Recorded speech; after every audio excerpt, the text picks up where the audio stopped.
رب زدني علما.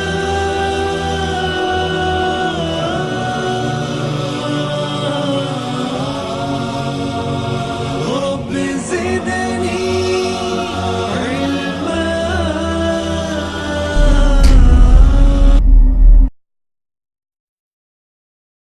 أعوذ بالله من الشيطان الرجيم.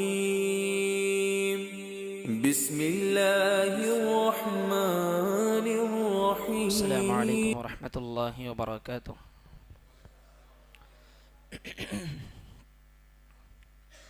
إن الحمد لله نحمده ونستعينه ونستغفره ونعوذ بالله من شرور أنفسنا ومن سيئات أعمالنا. من يهده الله فلا مضل له ومن يضلله فلا هادي له.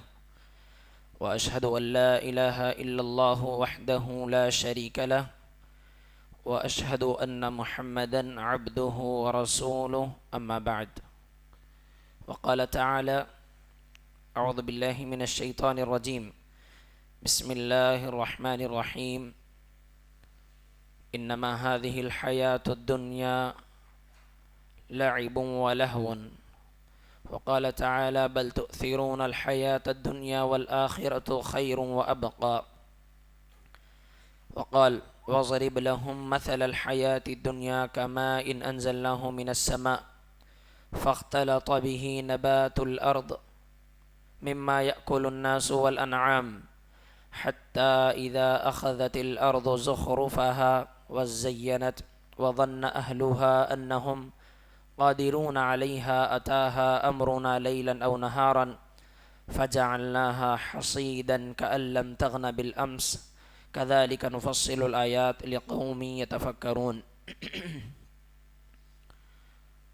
فإن خير الحديث كتاب الله وخير الهدي هدي محمد صلى الله عليه وسلم وشر الأمور محدثاتها فإن كل محدثة بدعة وكل بدعة ضلالة وكل ضلالة في النار، أو كما قال عليه الصلاة والسلام.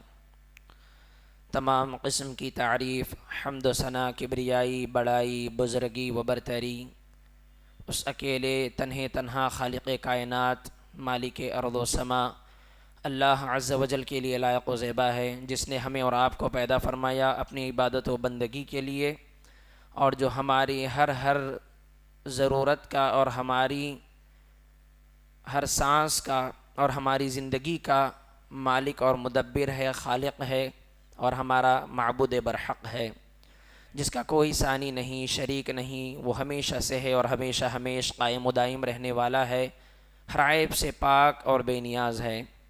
درود و سلام ہو انبیاء کرام کی مقدس جماعت پر، اور خاصتاً اس جماعت کی آخری کڑی محمد الرسول اللہ صلی اللہ علیہ وسلم کی ذات مبارکہ پر. اللہم صلی علی محمد وعلی آل محمد وبارک وسلم. محترم بزرگوں، نوجوان ساتھیوں اور اس مجلس میں تشریف فرما علماء ساتھیوں اور میری پس پردہ اسلامی مائیں اور بہنیں، خطبہ مسنونہ یا حمد و صلوات کے بعد جیسا کہ آپ نے سنا، میرا موضوع ہے حقیقت زندگی.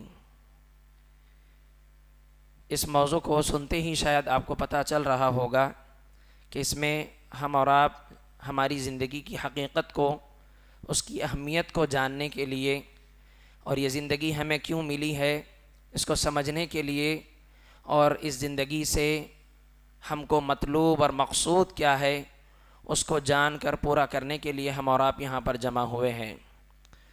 معزز حاضرین، کسی بھی چیز کی حقیقت کو جاننے کے لیے سب سے پہلے اس چیز کے برعکس اس کی مخالف چیز کو جاننا ضروری ہوتا ہے. زندگی کی حقیقت کو جاننی ہے تو زندگی کی حقیقت کا پتہ موت سے چلے گا. جو انسان مر جاتا ہے، جو اس دنیا سے رخصت ہو جاتا ہے، وہی آپ کو بخوبی بتا سکتا ہے کہ زندگی کی حقیقت کیا ہے، لیکن یہ ناممکن سی چیز ہے کہ جو انسان مر جائے وہ آپ کو زندگی کی اہمیت اور حقیقت بتا سکے. اسی طرح اندھیرے کا، تاریکی اور ظلمت کا پتہ اجالے سے لگایا جا سکتا ہے۔ جب اجالا ہوتا ہے، روشنی ہوتی ہے، اور پھر روشنی کے بعد اچانک اندھیرا چھا جائے، ظلمت اور تاریکی چھا جائے، آدمی کو روشنی کا پتہ چلتا ہے اور اندھیرا کس کو کہتے ہیں یہ معلوم ہوتا ہے۔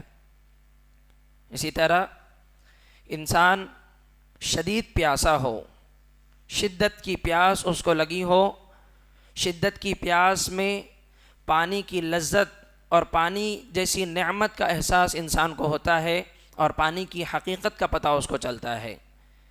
اسی لیے ہر نعمت کا یا ہر چیز کا اور اس کی حقیقت کا اندازہ لگانے کے لیے اس کے برعکس چیزیں، اس کی مخالف چیزیں دیکھی جاتی ہیں۔ جب مخالف چیز سے اس کو جوڑ کر دیکھا جائے تو حقیقت کا پتہ چلتا ہے۔ اسی طرح ہماری اور آپ کی زندگی بھی ہے۔ اس زندگی کی حقیقت کا پتہ ہم اور آپ کو بخوبی اسی وقت لگے گا جب ہم اور آپ موت کا گھونٹ پی جائیں گے، موت کی آغوش میں سو جائیں گے، تبھی مجھ کو اور آپ کو اندازہ ہوگا کہ جو زندگی ملی تھی اس کی کیا قدر و قیمت تھی، وہ زندگی مجھ کو اور آپ کو کیسے ملی تھی، اللہ تبارک و تعالیٰ کا کتنا بڑا انعام یہ زندگی تھی اس دنیا کے اندر۔ تب پتہ چلے گا جب ہم زیادہ سفر کی طرف، آخرت کے اس راستے کی طرف رواں دواں ہو جائیں گے جہاں ہم کو اعمال کی ضرورت پڑے گی، نیکیوں کی ضرورت پڑے گی، تب ہمیں احساس ہوگا کہ اس دنیاوی زندگی کی حقیقت کیا تھی اور اس کا ملنا میرے اور آپ کے لیے کتنا بڑا انعام تھا۔ معزز حاضرین، اللہ تبارک و تعالیٰ جو بڑا مہربان ہے، نہایت رحیم ہے، اللہ تبارک و تعالیٰ نے ہمیں زندگی بھی عطا کی الحمدللہ، اور اس زندگی میں نیکی کرنے کے مواقع بھی عطا کیے، اور اس زندگی کی حقیقت کو بھی ہمارے سامنے واضح کر دیا، اور اس زندگی کے دینے کا مقصد بھی اللہ تبارک و تعالیٰ نے بتا دیا۔ وہ رب جو اتنا بڑا مہربان ہے، نہایت رحیم ہے، اس رب کی یہ مہربانی ہے کہ اس نے ہمیں دنیا میں چھوڑ کر یوں ہی بے وجہ یا بے مقصد نہیں پھیلا دیا اس زمین کے اوپر۔ زمین پر بھیجنے کے بعد مقصد زندگی بھی بتایا۔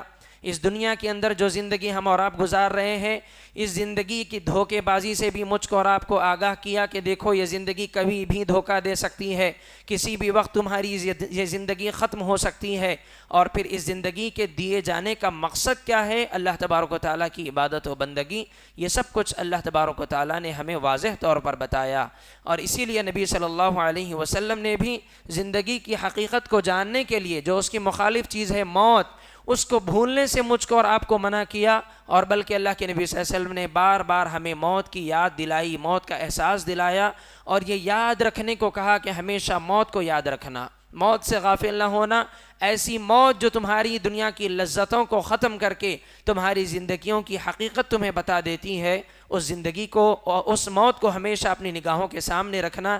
اسی لیے اللہ کے نبی صلی اللہ علیہ وسلم نے ارشاد فرمایا، اکثروا ذکر حازم اللذات، یعنی الموت، کہ لذتوں کو بھلا دینے والی، دنیا کی عیش و عشرت میں جو تم ڈوبے اور مگن رہتے ہو، اس سے واپس تمہیں تمہارے مقصد زندگی کی طرف لے کر آنے والی اس موت کو کثرت سے یاد کیا کرو جو لذتوں کو ختم کر دیتی ہے۔ اس موت کو ہر حال میں یاد کرتے رہا کرو۔ یہ موت تمہیں اللہ تبارک و تعالیٰ کی بندگی سے غافل ہونے سے بچاتی ہے۔ یہ موت کا ذکر اور یہ موت کی یاد تمہیں مقصد زندگی سے غفلت میں مبتلا ہونے سے بچاتی ہے۔ یہ موت کی یاد تمہیں تمہاری زندگی کی حقیقت کا پتہ دیتی ہے۔ یہ موت کی یاد تمہیں یہ احساس دلاتی ہے کہ اس دنیا میں تم ہمیشہ رہنے نہیں آئے ہو، یہ دنیا کی زندگی تمہارے لیے ذخیرہ آخرت کا ساز و سامان بنا کر تمہیں دیا گیا ہے۔ اللہ تبارک و تعالیٰ نے اسی لیے سوال کیا، افحسبتم انما خلقناکم عبثا، کیا تم نے یہ گمان کر رکھا ہے کہ ہم نے تمہیں یوں ہی عبث بیکار پیدا کیا ہے، وانکم الینا لا ترجعون، اور تم یہ سمجھتے ہو کہ تم ہماری طرف لوٹائے نہیں جاؤ گے؟ ایسی بات نہیں ہے، ہر ایک کو اللہ تبارک و تعالیٰ کی طرف لوٹ کر جانا ہے، اور یہ زندگی بے مقصد بے وجہ نہیں ہے۔ الذی خلق الموت والحیات لیبلوکم ایکم احسن عملا، وہی اللہ ہے جس نے اس زندگی اور موت کے سلسلے کو قائم کیا تاکہ جانچ لے، دیکھ لے کہ تم میں سے بہترین عمل کر کے آنے والا کون ہے، اچھے اعمال کر کے آنے والا کون ہے۔ خلاصہ کیا ہے ان ساری آیتوں کا؟ خلاصہ یہ ہے کہ یہ دنیا کی زندگی جو مجھ کو اور آپ کو ملی ہے واقعی ایک بہت بڑی نعمت ہے، اگر ہم اس کو رب کی بندگی میں گزاریں، اگر ہم اس کو اللہ تبارک و تعالیٰ کی عبادت اور فرما برداری میں گزاریں، اگر ہم اس خیال اور تصور سے گزاریں گزاریں کہ مرنا ہے اور اللہ تبارک و تعالیٰ کے سامنے کھڑے ہونا ہے، اور زندگی کے ہر لمحے کا حساب و کتاب دینا ہے، اور ہر وہ لمحہ ہمارے لیے ناکامی کا سبب بن سکتا ہے جس لمحے کو ہم نے رب کی بندگی کے بغیر گزار دیا ہے۔ اسی لیے ہر لمحے میں اور ہر آن میں اللہ کی عبادت اور بندگی کو مقصد بنا کر جینا، یہ سبق ان آیتوں سے مجھ کو اور آپ کو ملتا ہے۔ ورنہ یہ دنیا کی زندگی کھلے طور پر دھوکے کا سامان ہے۔ اللہ تبارک و تعالیٰ نے قرآن مجید کی بے شمار آیتوں میں کہا انما هذه الحیات الدنیا لعب ولہو، اور کہیں کہا لہو ولعب، کہ یہ دنیا کی زندگی کھیل ہے، تماشا ہے، کھیل کود ہے۔ دنیا کی نعمتوں کو اللہ نے کہا المال والبنون زینت الحیات الدنیا، یہ دنیا کا مال و متاع، یہ اولاد جس کے پیچھے تم بھاگ رہے ہو، یہ دنیا کی زینت ہے، یہ دنیا کی خوبصورتی ہے۔ بل تؤثرون الحیات الدنیا، تم دنیا کی زندگی کو ترجیح دیتے ہو، والآخرۃ خیر وابقی، جبکہ آخرت اس کے مقابلے میں بہتر اور باقی رہنے والی ہے۔ اسی طرح ایک اور جگہ اللہ نے کہا دنیا کی زندگی کی مثال دیتے ہوئے وَضْرِبْ لَهُمْ مَثَلَ الْحَيَاةِ الدُّنْيَا كَمَاءٍ أَنزَلْنَاهُ مِنَ السَّمَاءِ فَاخْتَلَطَ بِهِ نَبَاتُ الْأَرْضِ مِمَّا يَأْكُلُ النَّاسُ وَالْأَنْعَامُ، ان کے سامنے دنیا کی زندگی کی حقیقت کو بتاؤ، حقیقت زندگی ان کے سامنے رکھو۔ کیا ہے زندگی کی حقیقت؟ آسمان سے بارش برسی، آسمان سے بارش نازل ہوئی، فاختلط به نبات الارض، اور اس آسمان سے نازل ہونے والی بارش نے زمین سے بہت سارے شجر، درخت، پیڑ پودے پیدا کیے، مما یأکل الناس والانعام، جس سے لوگ اور چوپائے سب نے کھایا پیا، حتی اذا اخذت الارض زخرفها، یہاں تک کہ اس نازل ہونے والی بارش نے کھیتیوں کو لہلہا دیا، باغوں کو ہرا بھرا کر دیا، زمین پر اناج اور غلہ پیدا ہو چکا۔ حتی اذا اخذت الارض زخرفها وزینت وظن اہلها انہم قادرون علیہا، اور اہل باغ، اہل چمن، کھیت والوں نے، کسانوں نے یہ سمجھا کہ ابھی ہم یہ فصلیں کاٹ لیں گے، ابھی ہم ان باغوں کا پھل اتار لیں گے، باغ پک چکے ہیں، کھیتیاں، فصلیں پک چکی ہیں، ہم اناج نکال لیں گے۔ خوش و خرم تھے اپنی کھیتیوں اور باغوں کو دیکھ کر۔ اتاہا امرنا لیلا او نہارا، کہ اچانک صبح کی کسی گھڑی میں یا شام کی کسی گھڑی میں ہمارا حکم ان کے پاس آ پہنچا۔ فجعلناها حصیدا کأن لم تغن بالامس، ہم نے ان کھیتیوں کو کاٹ کر رکھ دیا، ہم نے ان کی فصلیں اجاڑ کر رکھ دی، اور ایسی حالت ان کی کر دی کہ کأن لم تغن بالامس، گویا کہ کل وہاں کچھ تھا ہی نہیں، کل وہاں کچھ تھا ہی نہیں۔ ایسے صفے ہستی کے برابر ہم نے ان باغوں کو، ان چمن اور کھیتیوں کو کر دیا، بنجر زمین ہم نے بنا دی ان کھیتیوں کو لہلاتے ہوئے۔ یہ مثال ہے کھیتیوں کی، باغوں کی۔ اللہ تعالیٰ انسانی زندگی کو اسے جوڑ کر کہہ رہا ہے کہ انسانی زندگی کی یہی حقیقت ہے۔ انسان جوان ہوتا ہے، خوش ہوتا ہے کہ ابھی زندگی کے اتنے ایام، اتنے سال باقی ہے، پتہ نہیں یکا یک کب ملک الموت سامنے آ جائے، موت کا فرشتہ، اللہ کا حکم صبح کی کسی گھڑی یا شام کی کسی گھڑی میں آ جائے اور انسان کو موت کا گھونٹ پلا کر اللہ تبارک و تعالیٰ کے پاس لے کر چلا جائے، اور ایسا لگے گھر والوں کو، دنیا والوں کو کہ یہاں کل کچھ تھا ہی نہیں، کل یہ باتیں کرنے والا یہاں موجود تھا ہی نہیں، کل یہ دعوے کرنے والا اس سرزمین پر تھا ہی نہیں، لوگوں کو ایک تعجب سا لگے اور وہ انسان دنیا سے چلا جائے۔ یہی حقیقت ہے زندگی کی۔ اسی لیے اللہ تبارک و تعالیٰ نے، جو بڑا مہربان ہے، اور اللہ کا یہ رحم ہے کہ اللہ نے ہم پر رحم کھاتے ہوئے اس دھوکے سے ہمیں پہلے ہی آگاہ کر دیا کہ دیکھو دھوکے میں نہیں رہنا، دھوکے سے باہر جیو، یہ دنیا کی زندگی دھوکے کا سامان ہے، کبھی بھی تمہیں اپنے آغوش میں لے سکتی ہے۔ اور واقعی انسان اس دھوکے میں زندگی بسر کر رہا ہے، خواہشات میں زندگی بسر کر رہا ہے، دنیا کی رنگینیوں اور دنیا کی عیش و عشرت میں ڈوبا ہوا ہے، اور اس قدر ڈوبا ہوا ہے اللہ تبارک و تعالیٰ نے انسان کی دھوکے میں پڑے رہنے اور اس کی غفلت کی حد کو اللہ تبارک و تعالیٰ نے قرآن مجید کے اندر بیان کیا۔ اس حد تک انسان دھوکے میں ہے۔ الہاکم التکاثر، دنیا کی زندگی نے تمہیں غافل کر رکھا ہے، دھوکے میں ڈال رکھا ہے۔ کب تک دھوکے میں ڈال رکھا ہے؟ حتی زرتم المقابر، یہاں تک کہ تم نے قبریں جا دیکھی۔ قبر میں پہنچنے تک دھوکے میں رہتا ہے انسان، قبر میں پہنچنے تک دھوکے میں مبتلا رہتا ہے۔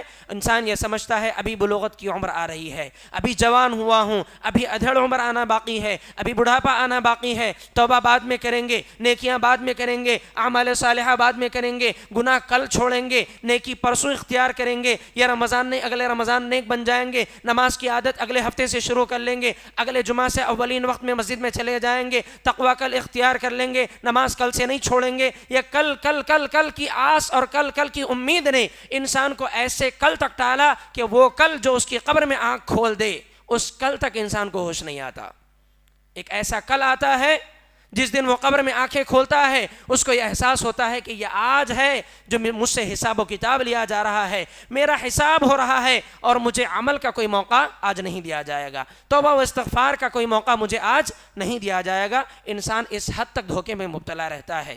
یہ زندگی کی حقیقت ہے میرے بھائیوں، دنیا کی زندگی دھوکے کا سامان ہے، اور یہاں اگر جینا ہے خوش و خرم، یہاں اگر کامیاب ہونا ہے تو یہاں انسان اپنی زندگی کو رب کی بندگی میں اور مقصد زندگی کو رب کی بندگی بنا لے، رب کی بندگی اپنی زندگی کا مقصد سمجھ لے، تبھی جا کر کے انسان یہاں خوش و خرم جی سکتا ہے، اور وہی انسان دنیا میں بھی کامیاب جیے گا اور مر کر کے آخرت میں بھی کامیاب ہوگا۔ یہی مقصد ہے میرے اور آپ کے دنیا میں بھیجے جانے کا۔ اللہ تبارک و تعالیٰ نے مقصد بتایا، وَمَا خَلَقْتُ الْجِنَّ وَالْإِنسَ إِلَّا لِيَعْبُدُونَ، کہ میں نے جنوں اور انسانوں کو محض اپنی عبادت کے لیے پیدا کیا ہے، صرف اور صرف اپنی عبادت کے لیے پیدا کیا۔ باقی مقاصد دوسرے درجے میں، اصل مقصد اور اولین مقصد اللہ کی عبادت اور بندگی، انسانوں کی پیدائش کا اور جنات کی پیدائش کا اصل مقصد کیا ہے؟ اللہ کی عبادت اور بندگی۔ جو انسان اپنے صبح و شام اللہ کی عبادت میں گزارے، اللہ کی بندگی میں گزارے، صبح و شام اللہ تبارک و تعالیٰ کے ذکر میں لگا رہے، نمازوں کا اہتمام، قرآن مجید کی تلاوت، گناہوں سے دور، توبہ و استغفار کا اہتمام، ہر لمحہ یہ خیال رکھے کہ موت کسی بھی وقت آ سکتی ہے، اللہ تبارک و تعالیٰ کی بارگاہ میں مجھے حاضر ہونا ہے، ان خیالات اور ان تصورات اور ان اعمال کے ساتھ جو زندگی بسر کر رہا ہے، کامیاب ہے وہ انسان، قابل مبارکباد ہے وہ انسان، اور بڑا بہترین ہے وہ انسان دنیا میں بھی اللہ کی نظر میں بھی، بڑا ہی بہترین ہے وہ انسان۔ تو میرے بھائیو، زندگی کا مقصد اللہ تبارک و تعالیٰ کی بندگی ہے۔ بندگی کیسے کریں؟ اللہ تبارک و تعالیٰ کی بندگی کیسے کریں؟ بندگی کا مغز کیا ہے؟ بندگی کا مظہر کیا ہے؟ بندگی کا طریقہ کیا ہونا چاہیے؟ اللہ کی عبادت و بندگی کیسے کرنی چاہیے؟ ویسے جیسے مجھ کو اور آپ کو ٹھیک لگے، یا ویسے جیسے اللہ تبارک و تعالیٰ کو ہم سے مطلوب ہے؟ ویسی بندگی اللہ کو چاہیے جیسے اللہ تبارک و تعالیٰ ہم سے چاہتا ہے، جیسے اللہ تبارک و تعالیٰ ہم سے چاہتا ہے۔ اللہ تبارک و تعالیٰ چاہتا ہے کہ ہم مرتے دم تک اس کے فرما بردار بنے رہیں۔ اللہ تبارک و تعالیٰ چاہتا ہے کہ ہر لمحہ اس کا تقوی اختیار کرتے رہیں، اللہ سے ڈرتے رہیں، ہر ہمیشہ ہر حکم کو اللہ تبارک و تعالیٰ کے بجا لائیں، اللہ کی نافرمانی سے ہر ہمیشہ بچتے رہیں۔ اللہ تعالیٰ ہم سے یہ چاہتا ہے، تو ایسی ہی بندگی اللہ تبارک و تعالیٰ کو مطلوب ہے۔ اگر انسان یہ چاہے کہ مجھے جب سمجھ میں آئے گا تب میں بندگی کروں گا، جو بندگی مجھے اچھی لگے گی وہ عبادت اور بندگی میں کروں گا، بندگی میں جہاں مجھے آرام ملے گا میں وہ کروں گا، یا جو عبادت و بندگی کرتے ہوئے میرا دنیاوی فائدہ یا میرا مالی فائدہ، یہ میرے اپنے من کی خوش کر دینے والی وہ عبادت اگر ہوگی تب میں کروں گا۔ اگر ایسی چیزیں چھانٹ چھانٹ کر بندہ عبادت و بندگی کرے گا تو اللہ تبارک و تعالیٰ کو ایسی عبادت پسند نہیں ہے۔ اللہ نے کلی طور پر اپنی عبادت کے لیے پیدا کیا، پسند آئے نہ آئے، انسان کو خوشی محسوس ہو یا سستی پیدا ہو، انسان اٹھ کر کے اپنے آپ کو چست بنا کر اللہ کی عبادت کرے، سستی میں بھی اٹھ کر عبادت کرنے کی کوشش کرے، اپنی سستی کو پیچھے جھاڑ دے، انسان یہ سمجھے کہ اللہ تبارک و تعالیٰ کا حکم ہے، اس کے آگے میری اپنی خواہشات، میری مرضی، میری منمانی کوئی معنی نہیں رکھتی۔ انسان کا مالی نقصان ہوتا ہے، انسان مالی نقصان برداشت کرے، انسان کا جی نہیں چاہتا ہے عبادت کرنے کو، اپنی خواہشات کو کچلے، روندے، رگڑے، انسان کے لیے اس کا معاشرہ، اس کے خاندان قبیلے والے رکاوٹ بنتے ہیں عبادت میں، خاندان قبیلے رشتہ داروں کی باتوں کو پیچھے چھوڑ کر اللہ کی عبادت و بندگی کو اصل مقصد سمجھے۔ ایسی عبادت اللہ تبارک و تعالیٰ کو مطلوب ہے، ایسی بندگی اللہ تبارک و تعالیٰ کو ہم سے چاہیے۔ اگر ایسی بندگی کرتے ہیں تو پھر واقعی جس مقصد سے اللہ نے پیدا کیا اس مقصد میں ہم کامیاب ہیں، اور اگر نہیں، منمانی عبادت کرتے ہیں، خواہشات کے مطابق عبادت کرتے ہیں، فائدے دیکھ کر کے عبادت کرتے ہیں، جہاں فائدہ ہے وہ عبادت کریں گے، جہاں نقصان نظر آئے عبادت چھوڑ دیں گے، ایسی عبادت و بندگی اگر کرتے ہیں تو پھر یہ سودا ہے نعوذ باللہ من ذالک اللہ تبارک و تعالیٰ کے ساتھ۔ یہ کیا ہے؟ سودا ہے کہ ہم اللہ تبارک و تعالیٰ کو گویا یہ کہنا چاہ رہے ہیں کہ ہم یہ کریں گے اور ہمیں یہ چاہیے بدلے میں، ہم وہی کریں گے جو ہمارے دل کو اچھا لگے، ہم وہی کریں گے جس سے ہمارا فائدہ ہو، ہم وہی کریں گے جہاں تک ہمارا اپنا معاشرہ ہمارا ساتھ دیتا ہو، ہم وہی کریں گے جہاں تک کرنے کی ہمیں عادت ہے یا ہمارا دل چاہے یا ہمارا جسم اجازت دے۔ ایک سودا ہے نعوذ باللہ گویا سے ایک طرح سے۔ تو ایسے سودے اللہ تبارک و تعالیٰ کو پسند نہیں ہے۔ اللہ تبارک و تعالیٰ نے جو قیمتی جنت تیار کی ہے نا، اللہ تبارک و تعالیٰ نے جو جنت جس کے بارے میں نبی صلی اللہ علیہ وسلم نے فرمایا فیہا ما لا عین رأت ولا اذن سمعت ولا خطر علی قلب بشرین، ایسی نعمتیں اس جنت میں اللہ نے تیار کر رکھی ہیں کہ جس کے تعلق سے جن کے تذکرے نہ کسی کان نے سنے ہیں، نہ کسی آنکھ نے ان کا مشاہدہ کیا ہے، اور نہ ہی کسی کے دل پر اس کا تصور گزرا ہے۔ ایسی قیمتی جنتیں اللہ نے تیار کر رکھی ہیں، وہ جنت اللہ یوں ہی نہیں دے گا۔ ہلکی پھلکی عبادتوں پر ان جنتوں کا وعدہ اللہ نے کب کیا ہے؟ اللہ نے کہا ان اللہ اشترى من المؤمنین انفسهم واموالهم بان لهم الجنہ، اللہ نے مومنین سے ان کے جان، ان کے مال، ہر چیز کو خرید لیا ہے۔ ان اللہ اشترى من المؤمنین انفسهم، اللہ نے اہل ایمان سے ان کی جانوں کو خرید لیا ہے۔ اب ہماری اپنی جانیں اپنی نہ رہیں، ہماری اپنی جانیں اللہ تبارک و تعالیٰ کی ہو گئیں۔ اللہ تعالیٰ جہاں جان دینے کو کہے گا جان دیں گے، اللہ تبارک و تعالیٰ جہاں ہم سے اپنی جانوں کے نذرانے طلب کرے گا خوشی خوشی جان دیں گے۔ جان بچا کر، جان کی حفاظت کر کے، اپنے آپ کی جسم کی حفاظت کر کے جو عبادت کی جائے وہ عبادت نہیں۔ جہاں اللہ تبارک و تعالیٰ ہم سے جان مانگے، جان دے کر عبادت کی جائے تو وہ عبادت ہے۔ ان اللہ اشترى من المؤمنین انفسهم، اللہ نے مومنین سے ان کی جانوں کو خرید لیا ہے، واموالهم، ان کے مالوں کو خرید لیا ہے۔ کیا کہہ کر خرید لیا ہے؟ بان لهم الجنہ، کہ ان کو جنت دے گا، کہ ان کو جنت دے گا۔ جنت کے وعدے پر اللہ نے جان مال سب کچھ خرید لیا ہے ہمارا۔ ہماری جان ہماری نہیں، ہمارا مال ہمارا نہیں۔ جہاں مالی نقصان ہو رہا ہے، نماز کے لیے جائیں گے، کاروبار کا نقصان نظر آ رہا ہے، نماز نہیں پڑھوں گا میں، ایسی عبادت اللہ کو پسند ہے؟ نہیں۔ مالی نقصان دیکھ کر عبادت سے پیچھے ہٹ جانے والا مومن اللہ تبارک و تعالیٰ کی نظر میں حقیقی مومن نہیں ہے۔ اللہ تبارک و تعالیٰ نے ہم سے ہمارا مال لے لیا ہے، ہمارا مال ہمارا نہیں ہے۔ مالی نقصان کو برداشت کر کے آدمی اللہ کی عبادت کرے، ایسی عبادت اللہ تبارک و تعالیٰ کو مطلوب ہے۔ تو میرے بھائی، مقصد زندگی اللہ کی عبادت ہے، تو عبادت ویسی ہونی چاہیے جیسے اللہ تبارک و تعالیٰ ہم سے چاہتا ہے۔ حقیقت کو دیکھیں کہ حقیقت کیا ہے، اللہ تبارک و تعالیٰ ہم سے کیا چاہتا ہے۔ آج پورا کا پورا دین، دیندار تو بہت ہیں، دین پر عمل کرنے والے بہت ہیں، دین کے کام بہت ہو رہے ہیں، دین کے نام پر چلنے والے مدارس اور مکاتب اور پتہ نہیں کیسے کیسے چینلز بہت ہیں۔ کیا ہر جگہ سے ہونے والا کام اللہ تبارک و تعالیٰ کی نظر میں قابل قبول ہے، مقبول ہے؟ اللہ تبارک و تعالیٰ دین کے نام پر ہونے والے ہر عمل سے خوش ہے، راضی ہے اللہ تبارک و تعالیٰ؟ نہیں۔ اللہ تبارک و تعالیٰ کے نزدیک وہی کام، وہی دین، وہی عمل، اور اللہ تبارک و تعالیٰ کی نظر میں وہی طریقہ محبوب اور اللہ تبارک و تعالیٰ کو مطلوب ہے جو خلوص کے ساتھ کیا جائے، للہیت کے ساتھ کیا جائے، اور جسمانی اعضاء کے ذریعے نہیں بلکہ دل اور روح کے ذریعے کیا جائے۔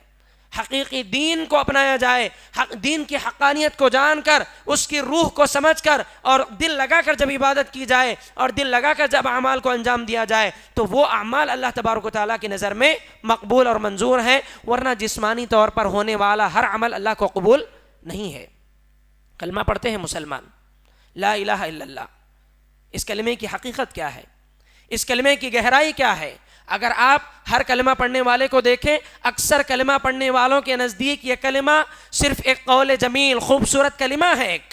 اکثر کلمہ پڑھنے والوں کے نزدیک یہ کلمہ ایک خوبصورت کلمہ ہے، اس سے زیادہ کچھ نہیں۔ لا الہ الا اللہ، نہیں ہے اللہ کے علاوہ کوئی معبود، بس اتنا ہی جانتے ہیں، زبان سے اس کلمے کو ادا کرتے ہیں، اور ان کی زندگیوں میں یہ کلمہ ہے، وہ پڑھتے رہتے ہیں، ذکر کرتے رہتے ہیں بار بار۔ لیکن اگر اس کلمے کو صرف زبان سے ادا کیا جائے، اس کی حقیقت کو نہ سمجھا جائے، اس کلمے کی گہرائی کو نہ جانا جائے، تو یہ کلمہ صرف ایک کلمہ ہی ہے، ایک خوبصورت بات ہے، زبان سے ادا ہونے والے چند جملے ہیں، زبان سے ادا ہونے والے چند الفاظ ہیں۔ لیکن اگر اس کلمے کی حقیقت کو دیکھا جائے، حقیقی دین کی طرف اس کلمے کو پھیرا جائے، تو یہ کلمہ دین کی روح ہے، دین کی اساس ہے، بنیاد ہے، سارے اعمال کی جڑ ہے، اور ایمان کی بنیاد ہے یہ کلمہ۔ یہ کلمہ درست ہے تو اعمال صحیح ہے، یہ کلمہ درست ہے تو پھر انسان کی نیکیاں اللہ تبارک و تعالیٰ کے پاس مقبول و منظور ہے، یہ کلمہ درست ہے، عبادتیں صحیح ہیں، یہ کلمہ درست ہے، بندہ مومن ہے، یہ کلمہ درست ہے، انسان جنت کے داخلے کا حقدار ہے۔ اور یہ کلمہ درست نہیں ہے، اس پر انسان کا ایمان اور عقیدہ درست نہیں ہے، اس کلمے کو برائے نام، برائے کلمات ادا کرتا ہے، زبان سے صرف الفاظ کے ذریعے ادا کرتا ہے، لیکن اس کو سمجھتا نہیں ہے، جانتا نہیں ہے، اس کے حقیقی معنی اور مفہوم سے ناواقف ہے، اور اس کے حق کو زندگی میں ادا نہیں کر رہا ہے، اس کے تقاضوں اور شرائط سے ناواقف ہے، تو پھر یہ کلمہ زبان سے ادا ہونے والا بس ایک کلمہ ہے، اور ہر ایسا کلمہ پڑھنے والا اللہ کی نظر میں مومن نہیں ہے۔ آپ دیکھیں کتنے ایسے کلمہ پڑھنے والے ہیں جو اپنی زبانوں سے کلمہ لا الہ الا اللہ پڑھتے بھی ہیں اور ان کی جبینیں جگہ جگہ جھکتی بھی نظر آتی ہیں، لا الہ الا اللہ پڑھتے ہیں اپنی زبانوں سے الفاظ کی ادائیگی کے ساتھ، لیکن ان کی نظر میں یہ کلمہ صرف ایک خوبصورت کلمہ ہی رہ گیا ہے۔ انہوں نے اس کے شرائط اور اس کے تقاضوں کو نہیں سمجھا، اسی لیے ظاہری کلمہ پڑھنے لگے، دل پورا کا پورا غیر اللہ کی محبت سے بھرا ہوا ہے، دل پورا کا پورا غیر اللہ پر بھروسہ اور توکل سے بھرا ہوا ہے، اور پیشانیاں ان کی اللہ تبارک و تعالیٰ کے علاوہ در بدر جھکتی نظر آتی ہیں، ان کے ذبیحہ اور نیاز اور قربانیاں اللہ تبارک و تعالیٰ کے علاوہ اوروں کے لیے بھی ہوتی نظر آتی ہیں، وہ اللہ تبارک و تعالیٰ کے علاوہ اوروں سے بھی آس اور امیدیں وابستہ لگائے بیٹھے ہوئے ہیں، وہ اللہ تبارک و تعالیٰ سے مایوس نظر آتے ہیں جو اس کلمے کو پڑھتے بھی ہیں لا الہ الا اللہ۔ کیا فرق ہے؟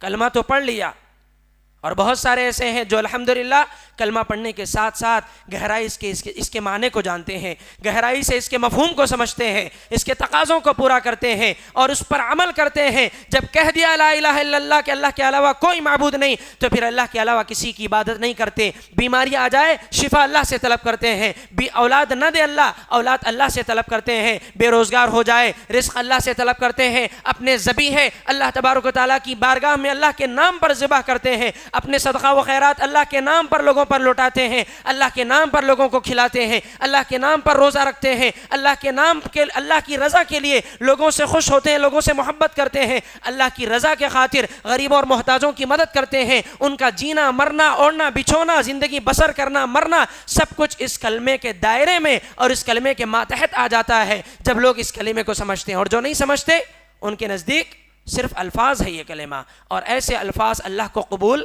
نہیں ہے۔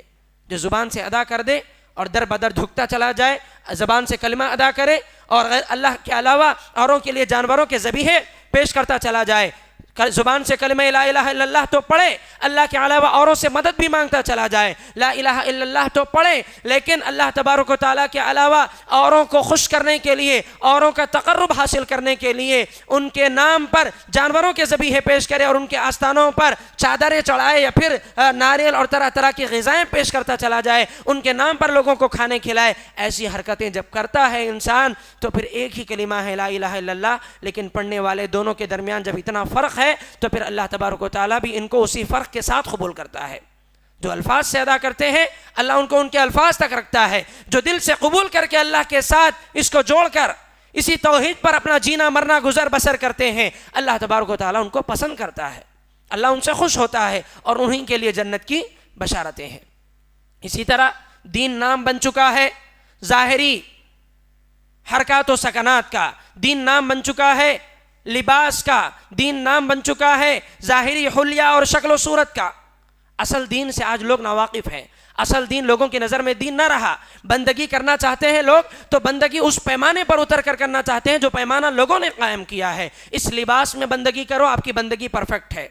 آپ اس حلیے کے ساتھ بندگی کرو، آپ کو بہت بڑا متقی سمجھیں گے۔ آپ ایسے بن کر کے آپ اللہ تبارک و تعالیٰ کے بندے ثابت کرو، واقعی آپ کو بندہ مان لیں گے۔ آپ اس حلیے سے ہٹ جائیں، آپ اس لباس سے ہٹ جائیں، آپ اس شکل و صورت اور چال ڈھال سے ہٹ جائیں، آپ کتنے ہی متقی کیوں نہ بن جائیں، لوگوں کو متقی نظر نہیں آئیں گے۔ آپ لوگوں کے نزدیک تقوی کا معیار جھباٹ پگڑی، اسی طرح سے انگوٹھیاں اور شملے مشجرے رومال، یہ سب دینداری کی علامت بن چکی ہے، یہ سب دینداری کی علامت بن چکی ہے۔ حالانکہ یہ حقیقی دینداری ہے نہیں، یہ دین حقیقی نہیں ہے، یہ بناوٹی دین ہے۔ یہ کیا ہے؟ بناوٹی دین۔ اگر یہ جبہ قبہ، آپ کی پگڑی اور آپ کی انگوٹھیاں، آپ کے شملے اور یہ ساری چیزیں اوڑھ کر کے آپ اللہ تبارک و تعالیٰ کے ساتھ غیر اللہ کو شریک کرتے ہو، آپ شرک کرتے ہو، آپ غیر اللہ کی بندگی کرتے ہو، آپ اللہ کے علاوہ اوروں سے ڈرتے ہو، اوروں سے امیدیں وابستہ رکھتے ہو، اوروں کو بطور وسیلہ اللہ کا شریک ٹھہراتے ہو، تو پھر آپ سے بہتر وہ انسان ہے جس کا لباس ایک پینٹ شرٹ ہے، وہ اللہ سے ڈرتا ہے، وہ اللہ کے ساتھ کسی کو شریک نہیں کرتا، وہ لوگوں پر ظلم نہیں کرتا، وہ اللہ کا تقوی اختیار کرتا ہے، 5 وقتہ نمازی ہے، اللہ کے علاوہ کسی کے آگے اپنے ماتھے کو نہیں ٹھیکتا، اللہ کے علاوہ کسی سے امیدیں وابستہ نہیں رکھتا، اللہ کے ساتھ کسی کو بطور وسیلہ شریک نہیں ٹھہراتا، وہ انسان آپ سے زیادہ متقی ہے اور حقیقی دین اس کے پاس ہے، حقیقی دین اس کے پاس ہے۔ لوگوں نے اس دین کے حقیقی دین اور بناوٹی دین کے فرق کو نہیں سمجھا۔ بندگی کرنا ہے، لوگوں کے نزدیک یہ بناوٹی دین رکھا ہوا ہے، اس پر آ کر کے لوگ بندگی کرنا چاہتے ہیں اللہ کی۔ آپ نماز پڑھانا چاہتے ہیں، پینٹ شرٹ پہن کر کے آپ نماز پڑھائیں، لوگ سمجھتے ہیں آپ نماز پڑھانے کے قابل نہیں ہیں، اگرچہ کہ آپ کے پاس علم بکثرت ہو، آپ خوب جاننے والے ہوں، قرآن کے ماہر ہوں، آپ نماز کے ضروری مسائل سے واقف ہوں، فقہی مسائل سے آپ واقف ہوں، نماز بہترین نماز کے اندر پڑھے جانے والے اذکار اور دعاؤں کا معنی اور مفہوم آپ کو پتہ ہے، قرآن مجید خوش الہانی اور تجوید سے آپ پڑھتے ہیں، قرآن کا ترجمہ آپ جانتے ہیں، لیکن آپ کا لباس اگر پینٹ شرٹ ہے یا پھر آپ یہ جبہ خبہ اور یہ پگڑی رومال اس سے ہٹ کر کے آپ دوسرا لباس پہن کر کے آتے ہیں، لوگ یہ سمجھتے ہیں آپ نماز پڑھانے کے قابل نہیں ہیں، آپ واعظ و نصیحت کرنے کے قابل نہیں ہیں، آپ مولوی نہیں ہیں یا آپ دیندار نہیں ہیں، آپ کو لوگ بے دین سمجھنے لگتے ہیں۔ آج لوگوں کی نظر میں دین لباس بن کر کے رہ گیا ہے، جبہ قبہ پہن لو، جھوٹ بولتے پھرو، جبہ قبہ پہن لو، لوگوں کا مال ظلماً ہڑپ کر کے کھاتے پھرو، جبہ قبہ پہن لو، آپ بھلے سے دین کے نام میں صفر ہوں، زیرو ہوں، آپ کو لوگ علامہ بنا دیں گے، آپ کو لوگ علامۃ الدہر بنا دیں گے، آپ کو سر پر چڑھا لیں گے، آپ کو اسٹیج پر بٹھا دیں گے، آپ پر لاکھوں روپیہ لٹائیں گے۔ ایسے ہی مولوی گھوم رہے ہیں بازاروں میں، ہے کہ نہیں ہے؟ آپ کے بھی تجربے میں ہیں ایسے مولوی، علم کا عین نہیں ہے ان کے پاس، علم کا عین نہیں ہے ان کے پاس، الاں فلاں باتیں، ادھر ادھر کی باتیں گھما پھرا کر کے، کبھی کھانے پینے کی باتیں، کبھی ہوٹلوں کی مثالیں، کبھی گاڑیوں کی مثالیں، کبھی بازاروں کی مثالیں، کبھی چھت کی، زمین کی، آسمان کی، ایسی الاں فلاں مثالیں اٹھ پٹانگ باتیں کر کے لوگوں کی نظر میں علامۃ الدہر بنے ہوئے ہیں، اپنے حلیے سے، اپنے حلیے سے، بڑی پگڑی انہوں نے پہنی ہوئی ہے، ہاں جبہ پہن کر کے اوپر سے عبا ڈالا ہوا ہے، لوگ سمجھ رہے ہیں علامہ ہے، کیا ہے؟ علامہ ہے، علم کا عین نہیں ہے ان کے پاس، اور لوگوں کی نظر میں یہ بڑا دیندار ہے، لوگوں کی نظر میں یہ بڑا دیندار، ایک بھولا بھالا مسلمان، داڑھی ہے اس کو، پینٹ شرٹ پہنتا ہے، تجارت کر رہا ہے، علم بھی جانتا ہے، رب کی توحید کو سمجھتا ہے، نبی صلی اللہ علیہ وسلم کی سنت کیا ہے وہ جانتا ہے، اس کو قبول بھی کرتا ہے، 5 وقتہ نمازی ہے، اللہ سے ڈرنے والا ہے، لوگ اس کو بے دین سمجھتے ہیں، لوگ سمجھتے ہیں وہ دیندار نہیں ہے، اس کے تقوی پر انگلیاں اٹھاتے ہیں۔ یہ کون سی دینداری ہے جس کو ہم نے دین سمجھا ہوا ہے؟ میرے بھائی حقیقی دین کی طرف آؤ، حقیقی بندگی جو اللہ کو مطلوب ہے وہ جان کر اس پیمانے پر بندگی کرو، اللہ تبارک و تعالیٰ خوش ہوگا۔ یہ بندگی کے لیے یہ پیمانے جو لوگوں نے قائم کیے یہ بناوٹی دین ہے، حقیقی دین نہیں ہے، حقیقی دین نہیں ہے۔ یہ ہر میدان میں آپ دیکھ سکتے ہیں، ہر میدان میں بناوٹی کردار، بناوٹی رول، ریاکاری، دکھاوا ہر جگہ آپ کو دیکھنے کو ملے گا۔ آپ خدمت خلق کا معاملہ دیکھیں، لوگوں کی مدد کرنا چاہتے ہیں، بناوٹی کردار آپ کو مل جائے گا۔ آپ عبادات کا معاملہ دیکھیں، وہاں بناوٹی کردار آپ کو مل جائے گا۔ اللہ کی بندگی کر رہے ہیں، ریاکاری کے لیے، دکھاوے کے لیے، بناوٹی کردار کے ساتھ، لوگ دیکھیں بس مجھ کو بہت بڑا زاہد، متقی، عبادت گزار سمجھے، اگرچہ کہ اس کے دل میں خلوص اور للہیت کا تنکا تک نہیں ہے۔ میں ہر ایک کے تقوی پر شک نہیں کر رہا ہوں، انگلیاں نہیں اٹھا رہا ہوں معذرت کے ساتھ، اللہ ماشاءاللہ بہت سارے ایسے ہیں الحمدللہ جن کے دلوں میں تقوی ہے، اللہ کا خوف ہے۔ اللہ ہمیں ان لوگوں میں شامل کریں جو اللہ سے ڈرتے ہیں، خلوص اور للہیت کے ساتھ اللہ کی عبادت کرتے ہیں، ورنہ آج بناوٹی کردار جگہ جگہ آپ کو مل جائے گا، بناوٹی کردار جگہ جگہ آپ کو مل جائے گا۔ دعات کے اندر بناوٹی کردار، دعوت کا کام کرنا چاہتے ہیں، داعی بنے ہوئے ہیں، دعوت کا کام کرنا چاہتے ہیں، دعوت کے کام کے لیے میری فرمائش ہے، میری ڈیمانڈ ہے کہ میری مجلس میں 100 لوگ ہوں، 2-4 لوگوں میں درس نہیں دوں گا، 2-4 لوگوں کے اندر میں درس نہیں دوں گا، میرا اپنا ڈیمانڈ ہے۔ یہ بناوٹی کردار نہیں ہے تو اور کیا ہے؟ یہ دین حقیقی نہیں ہے۔ اگر میں واقعی دین کا کام کرنا چاہتا ہوں یا داعی کی حیثیت سے میں اللہ تبارک و تعالیٰ کے دین کی تشہیر کرنا چاہتا ہوں تو میرا مقصد یہ ہونا چاہیے کہ بھلے سے ایک آدمی سنے لیکن وہ میری بات سن کر کے قبول کرے اور کچھ لے کر کے جائے، وہ عمل کرنے والا بن جائے، تو پھر میرا دعوت دینا کامیاب ہو گیا، میرا یہ عمل مقبول ہو گیا اللہ کی نظر میں انشاءاللہ۔ میرا مقصد یہ ہونا چاہیے۔ اور اگر میں یہ سمجھوں 2-4 لوگوں میں دعوت کا کام نہیں کروں گا، 100 لوگ میرے خطبے میں شریک رہیں، تو پھر یہ کردار بناوٹی کردار ہے، یہ حقیقی دین نہیں ہے۔ دین حقیقی کی طرف لوٹ کر کے آنا چاہیے، وہ دعوت کا کام جو ایک ایک کو فردن فردن کیا جائے اور اس میں مقصد اللہ کی رضامندی اور اللہ کی خوشنودی مطلوب ہے، تو یہ واقعی معنوں میں بندگی ہے۔ اور یہ دعوت جو 100 میں دوں گا، ایک آدھ کو نہیں دوں گا، یہ دعوت دین کے نام پر تو لوگ کر رہے ہیں لیکن یہ حقیقی دین نہیں ہے، بناوٹی دین ہے، یہ بناوٹی دین ہے۔ میں حج کرنے جا رہا ہوں، حج کس کے اوپر فرض ہے؟ ہر ایک کے اوپر، صاحب استطاعت کے اوپر فرض ہے۔ ہر ایک کے اوپر حج فرض نہیں ہے، صاحب استطاعت کے اوپر فرض ہے حج۔ اور میں حج کر رہا ہوں، میرا اپنا بھائی بھوکا مر رہا ہے، میرا اپنا بھائی بھوکا مر رہا ہے، میرا اپنا پڑوسی بیماری میں تڑپ رہا ہے، میں اپنے بھائی سے پیسہ چرا کر اس کا حق مار کر کے سال ہر سال حج کر رہا ہوں، ہر سال حج پر جا رہا ہوں، کیا چاہتا ہوں؟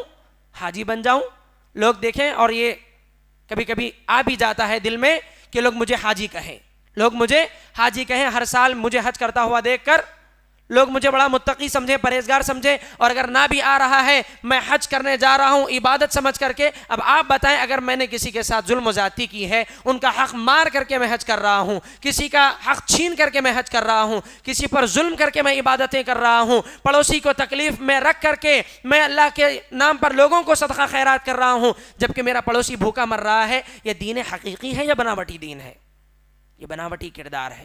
حقیقی دین کیا ہے کہ پہلے آپ اپنے بھائی کی مدد کیجئے، آپ اپنے پڑوس کی مدد کیجئے، آپ اپنے ہمسایہ لوگوں کی ضرورتوں کو پورا کیجئے، یہ آپ کے لیے حج سے زیادہ باعث اجر و ثواب ہوگا۔ آپ اپنے حقداروں کا حق ان کو دیجئے، آپ اپنے ماتحت لوگوں کی ضروریات کو پورا کیجئے۔ یہ اصل دین ہے۔ اصل دین لوگوں کی نظر میں غائب ہو چکا ہے اور بالکل مسخ ہو چکا ہے، اور بناوٹی دین کو، بناوٹی کردار کو لوگوں نے اصل دین سمجھا ہوا ہے، بناوٹی کردار کو لوگوں نے اصل دین سمجھا ہوا ہے۔ اسی لیے اللہ تبارک و تعالیٰ نے کہا، یا ایھا الذین آمنوا ادخلوا فی السلم کافہ، اے ایمان والو نخرے، دکھاوا، ناٹک اور شہرت طلبی، ریاکاری، ایسی حرکتیں نہ کرو۔ ادخلوا فی السلم کافہ، پورے کے پورے اسلام میں داخل ہو جاؤ۔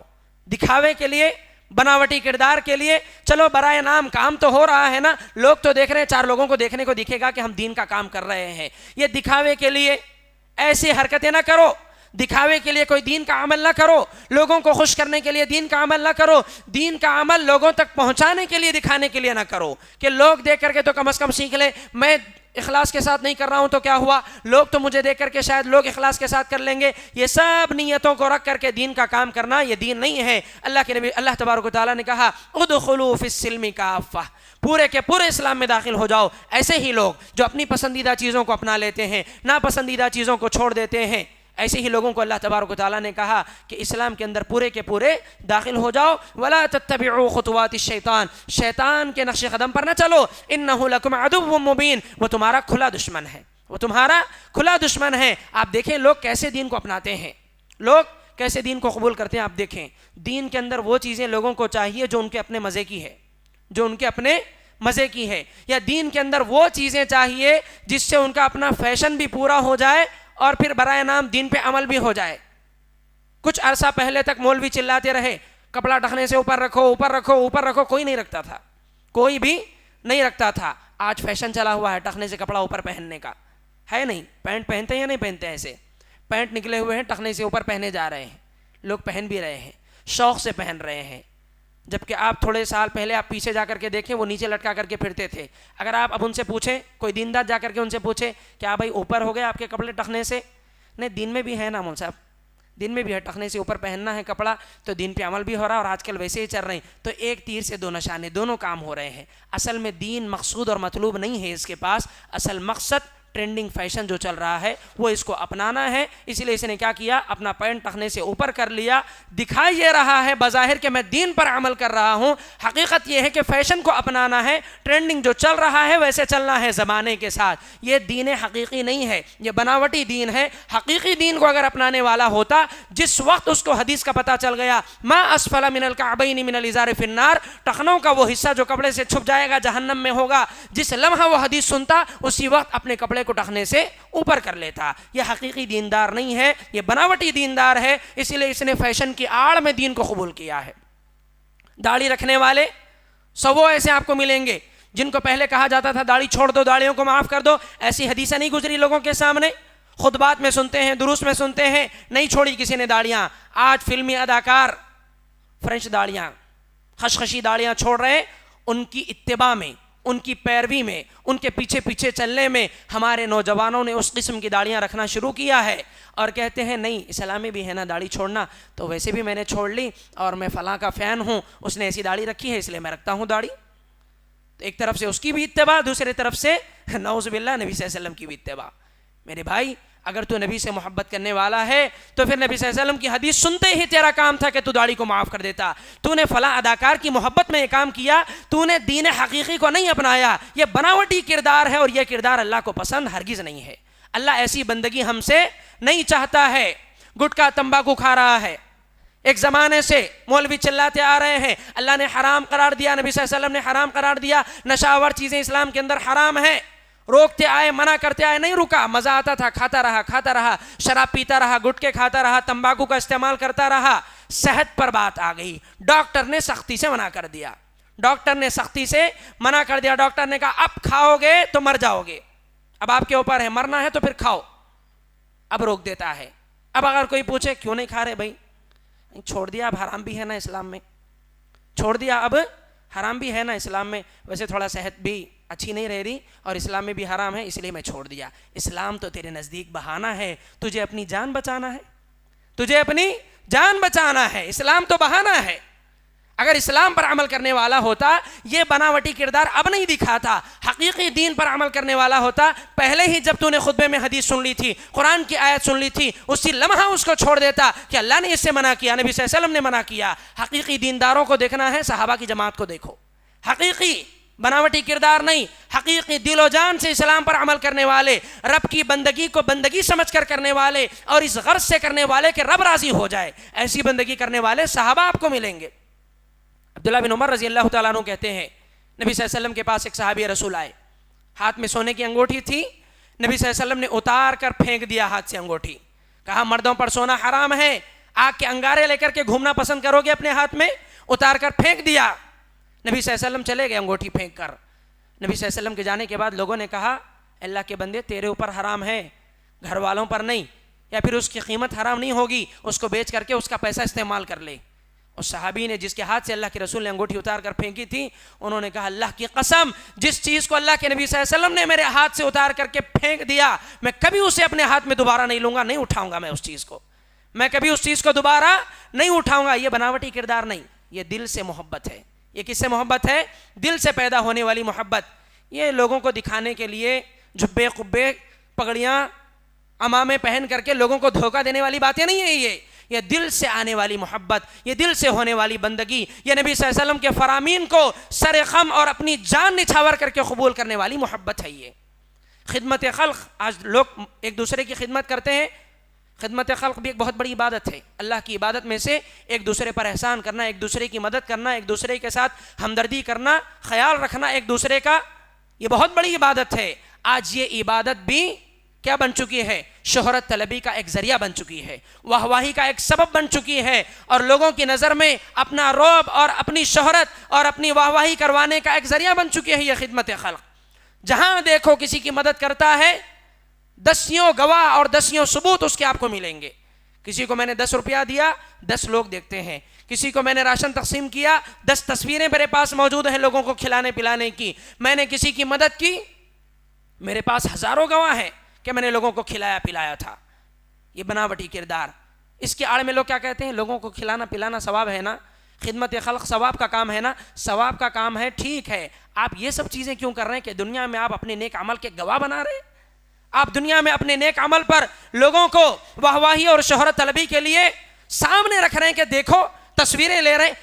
میں مانتا ہوں کہ بسا اوقات حکمتاً کہیں کہیں ایسا کرنا پڑتا ہے کہ تصویریں لیتے ہیں لوگ, تو وہ حکمت بعض وقت چل سکتی ہے, لیکن آج کل ہر آدمی کے دل میں یہ خواہش بسی ہوئی ہے کہ میں کسی کے بھی ساتھ کوئی اچھا سلوک کر رہا ہوں, میں کوئی بھی نیکی کر رہا ہوں, میں کچھ بھی اچھا کر رہا ہوں, لوگوں کو پتہ چلے میری اچھائی کا, اور لوگ جانے کہ میں اچھا ہوں, لوگ جانے کہ میں اچھا ہوں.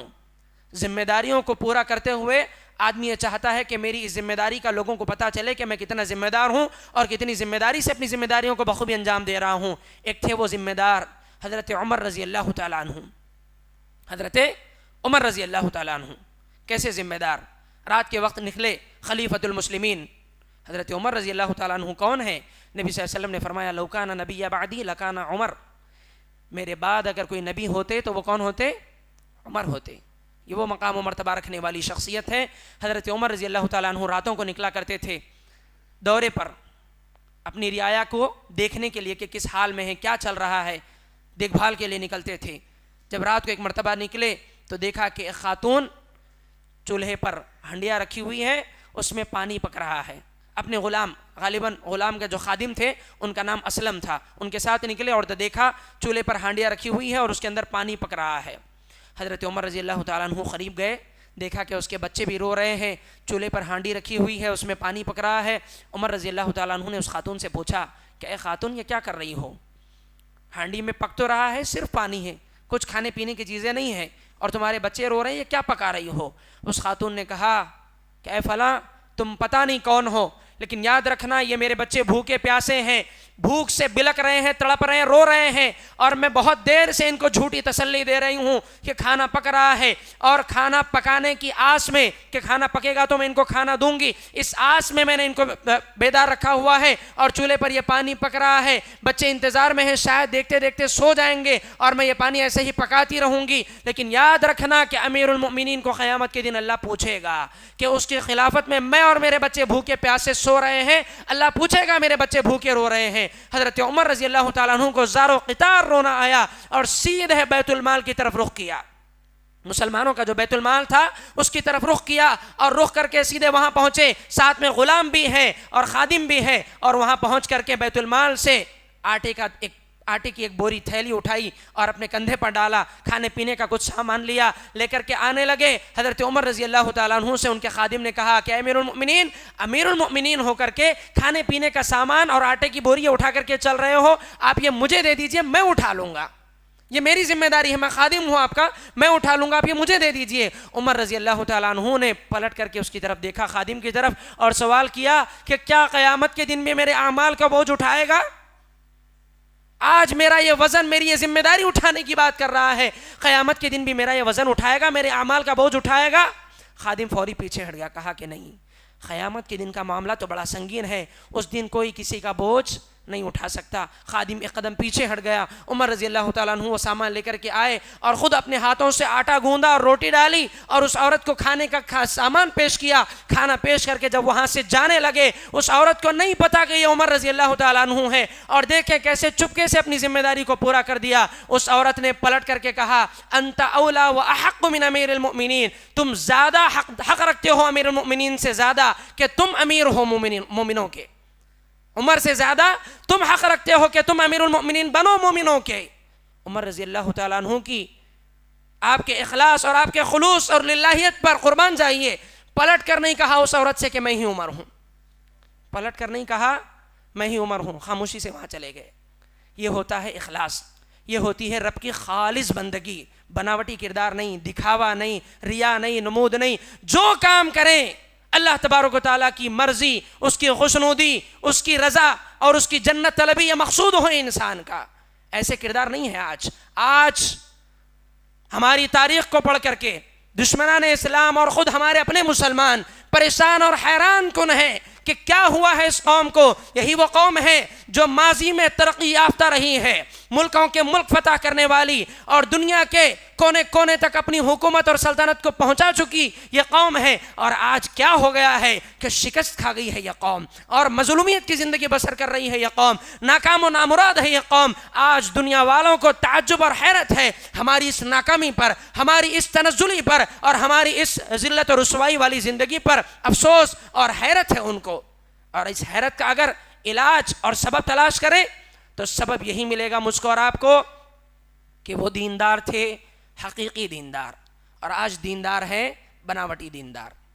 وہ حقیقی دیندار تھے اور آج بناوٹی دیندار ہیں۔ وہ قرآن مجید کی تلاوت کرتے تھے، ایک ایک حرف ان کی زندگیوں میں عملی طور پر شامل تھا۔ قرآن مجید کا، قرآن کے ایک ایک حرف کو پڑھتے، تلاوت کرتے، ایک ایک آیت کو جب تک اسے سمجھ نہ لیتے، جب تک اس پر عمل نہ کر لیتے، تب تک آگے نہ بڑھتے تھے۔ قرآن کو سمجھنے، عمل کرنے کے ساتھ انہوں نے اپنایا ہوا تھا۔